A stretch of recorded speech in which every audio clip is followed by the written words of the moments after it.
उन्हाळा आला की कोकणात प्रत्येक घरात बनणारी आणि प्रत्येकाला आवडणारी एक खास रेसिपी म्हणजे ओल्या काजूची भाजी.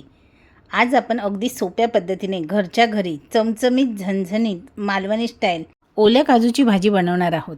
नारळ, मसाले आणि काजू यांचा अप्रतिम कॉम्बिनेशन तुमच्या जेवणाची चव दुप्पट करते. ही भाजी भाकरी, चपाती किंवा आंबोळ्यांबरोबरही खूप छान लागते. चला तर मग चालू करूया चिकन मटनच्या रश्श्यालाही टक्कर देणारी ओल्या काजूची भाजी.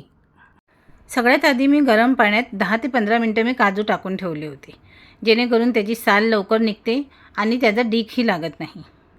15 मिनटानंतर मी काजूची साल काढून धुवून घेतलेले आहेत. कढईमध्ये तेल गरम करून मी राई, जिरा, हिंग, कढीपत्ता आणि त्याचबरोबर आलं, लसूण आणि कोथिंबिरीची पेस्टही टाकून घेतलेली आहे.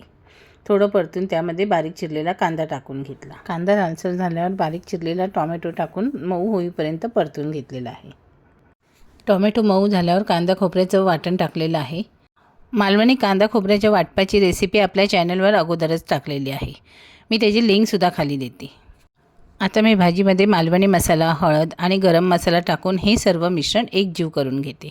2 बारीक चिरलेले बटाटे टाकून घेऊया. गरम पाणी त्यामध्ये ओतून आपण हे बटाटे अर्धे शिजवून घेऊ. तुम्ही हा व्हिडिओ कुठल्या गावातून किंवा शहरातून बघत आहात ते मला कमेंट करून नक्की सांगा.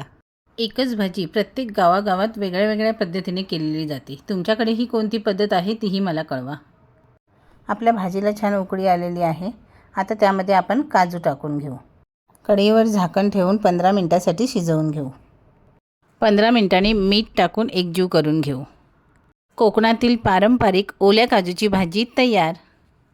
गरम गरम ओल्या काजूची भाजी चपाती भाकरीबरोबर सर्व करा. हा व्हिडिओ तुम्हाला आवडला असेल तर लाईक करा, शेअर करा आणि अशाच पारंपरिक आणि हेल्दी रेसिपींसाठी चॅनलला सबस्क्राईब करा.